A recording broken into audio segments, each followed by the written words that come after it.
Hidup, karya, doa ya. Mengenai karya dulu. Saya ini ditabiskan menjadi uskup tahun 1997. Nah, uskup itu bahasa asing.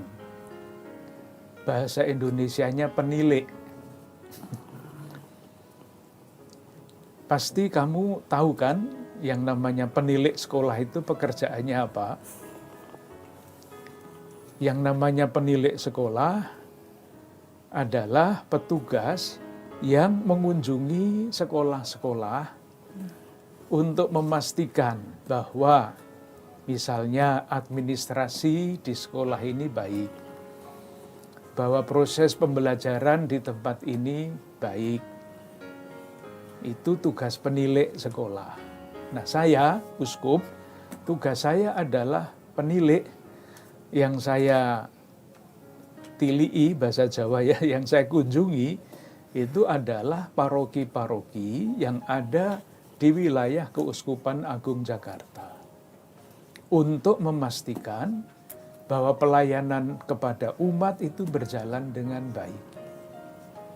Jadi, misalnya, apakah Ekaristi di paroki ini memadai untuk umat yang jumlahnya 18.000 misalnya.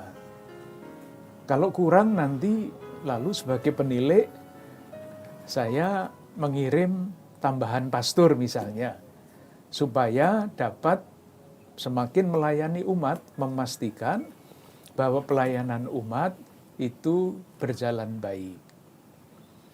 Tetapi kan paroki tidak hanya melayani umat misa. Ada kolekte, ada dana yang dikumpulkan lewat kolekte di gereja ya untuk paroki.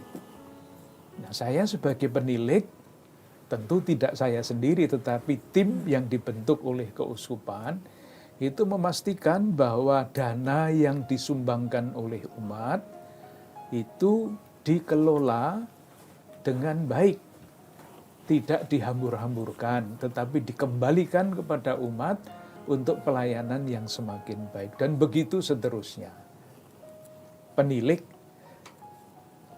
mengunjungi paroki, mengunjungi umat untuk memastikan bahwa pelayanan dijalankan dengan baik. Itu mengenai karya. Kalau sebelum jadi ditunjuk sebagai uskup, saya mengajar.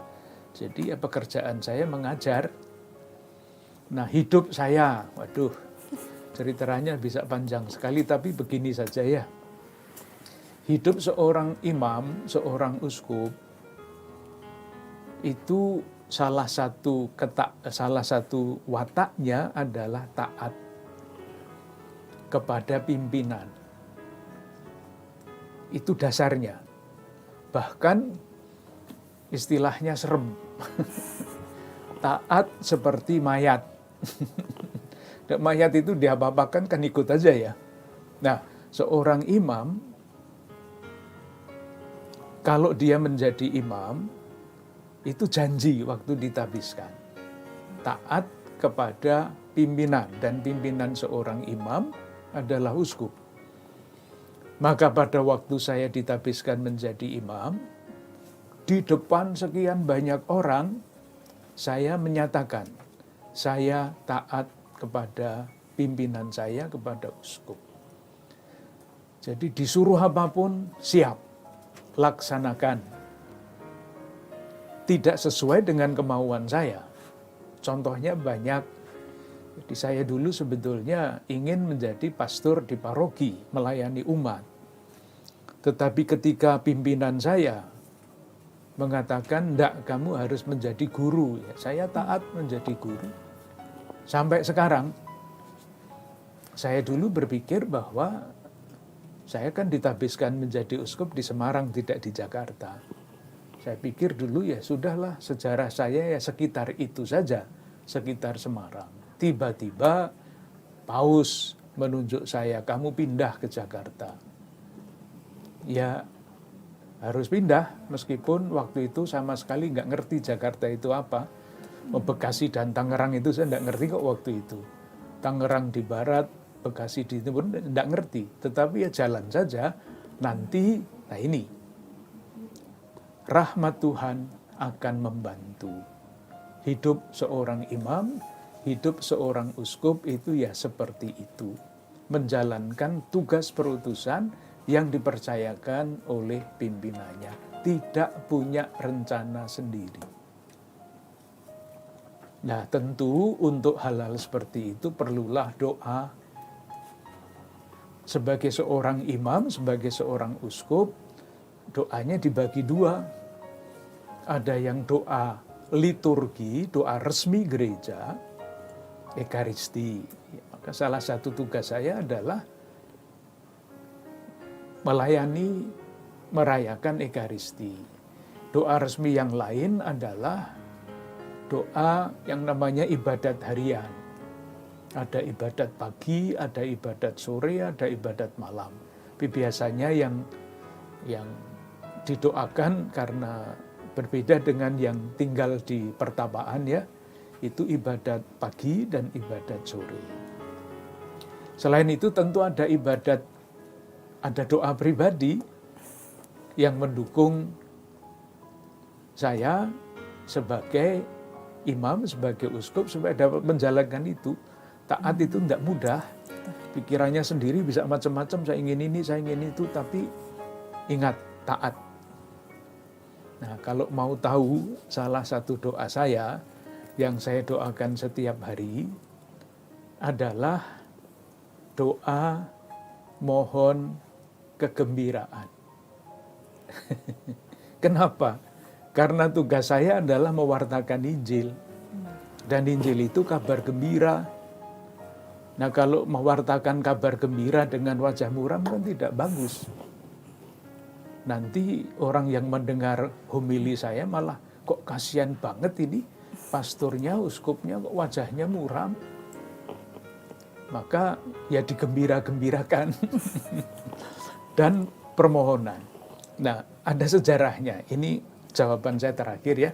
Kenapa saya mohon kegembiraan setiap hari di dalam hidup saya. Saya punya saudara. Keluarga yang perkawinannya beda agama. Yang satu Kristiani, Katolik, yang satu bukan. Punya 2 anak. Maunya ingin ikut yang Katolik, tetapi tidak diizinkan.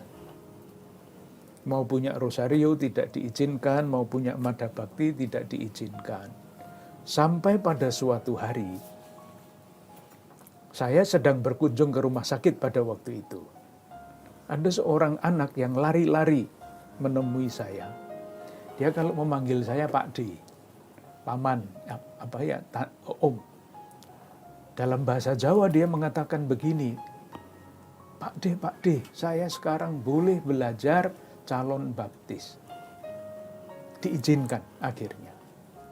Nah yang sangat mengesankan bagi saya pada waktu itu adalah wajah anak itu SMP.